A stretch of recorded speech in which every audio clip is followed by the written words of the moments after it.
April 1975. American military helicopters airlift embassy personnel and evacuees from Saigon.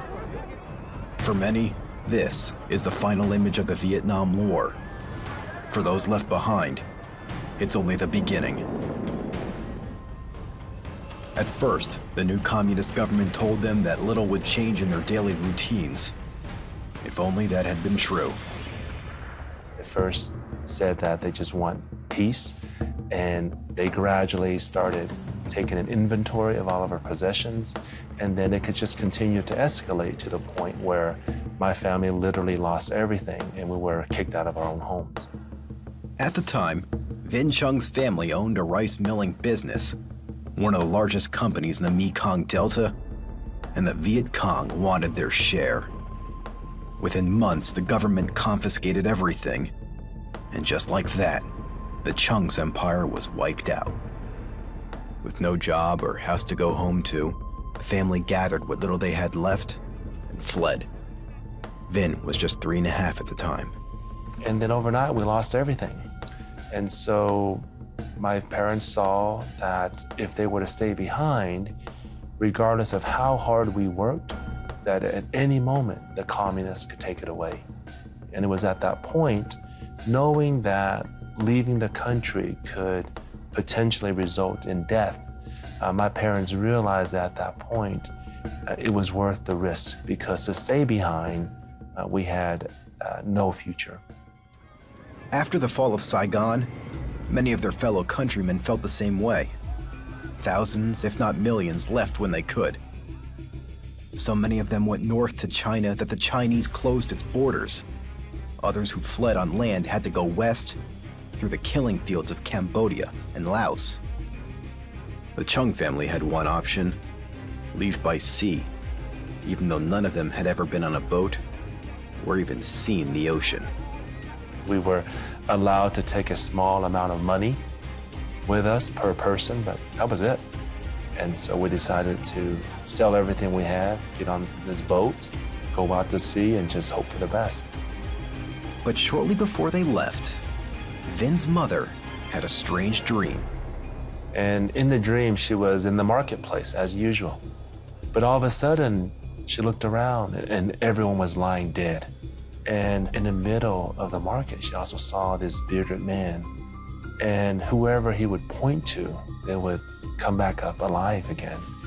And so while lying there in her dream, she kept praying and wishing and hoping that this man would come and point at her and her family. And in her dream, this man did, and we all became alive again. And after the dream, she kept wondering what it was. And there was something about the dream that made her feel that it was more than just a dream.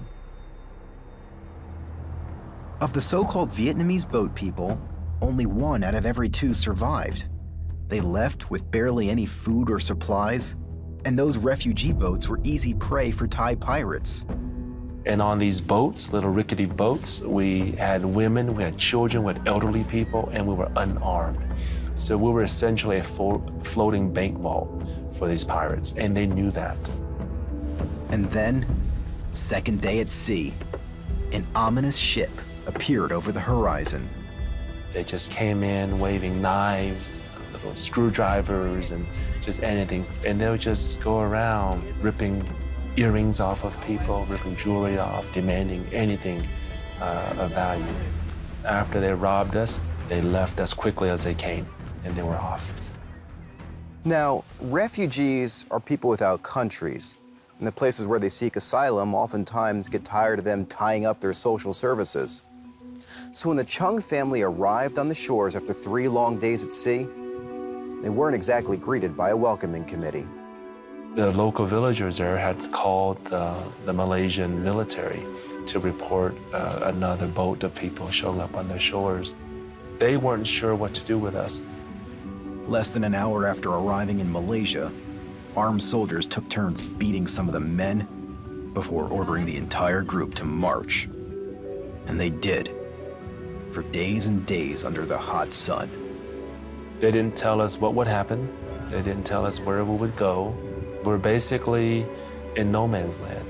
There was no country that claimed us. We were in a complete state of limbo. The conditions were so brutal that my mother actually suffered a miscarriage. After a few days on the beach, she started bleeding to the point where she had passed out and almost died. After 2 weeks, the Malaysian guards put the Chung family back on a boat and towed them out to sea. They said they were going to an island refugee camp.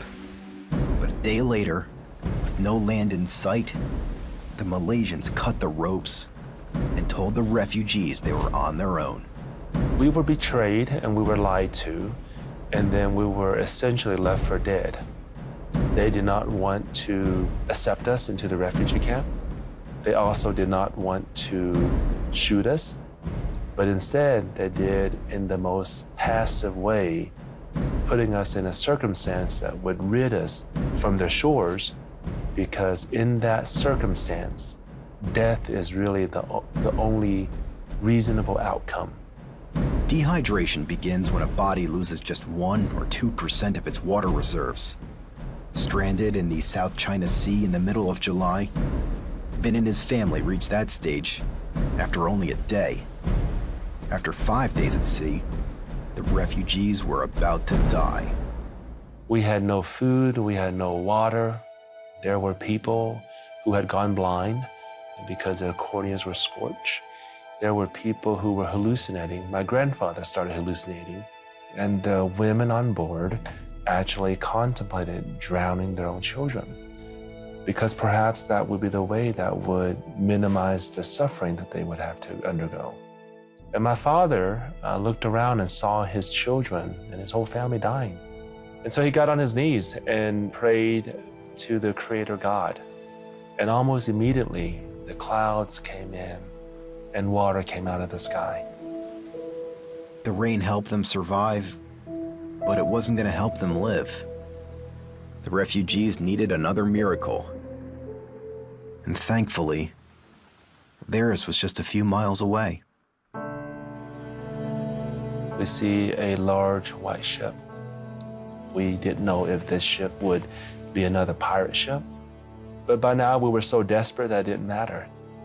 And I remember the adults were telling everyone to lie down, so that we could look sick and get some more sympathy from the crew on this ship.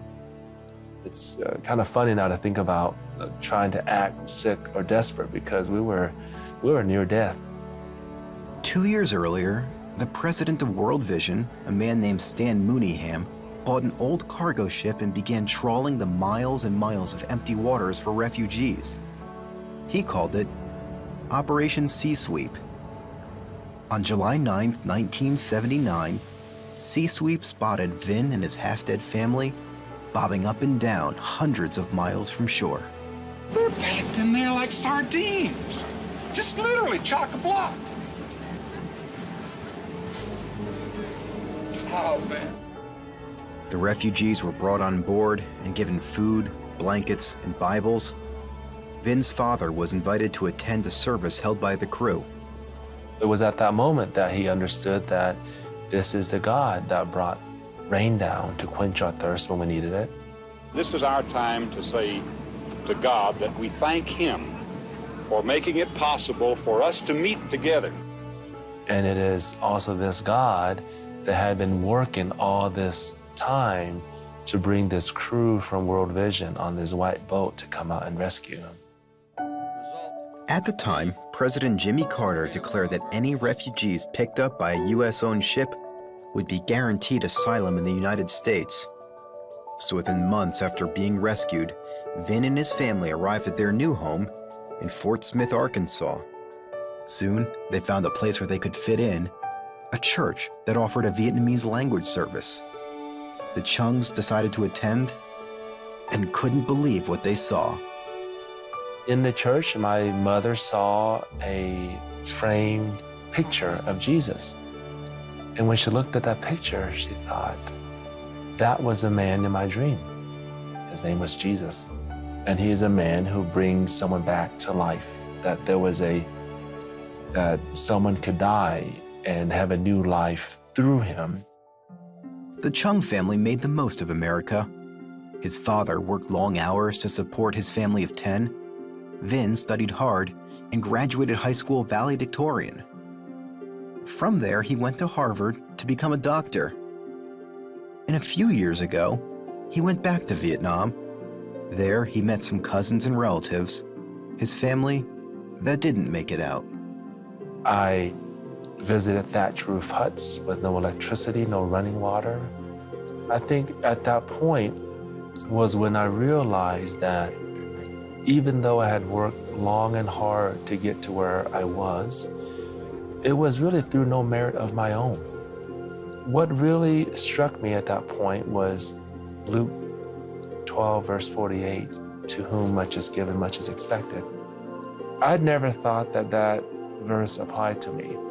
I'd always thought that Jesus was talking about the rich or maybe the powerful people who could have an influence and have something to give. But when I was in Vietnam, I was able to see that everything that we have, regardless of how much or how little, has been given to us, and that we are stewards of all of our resources, all of our opportunities, and our potential influence for the kingdom of God.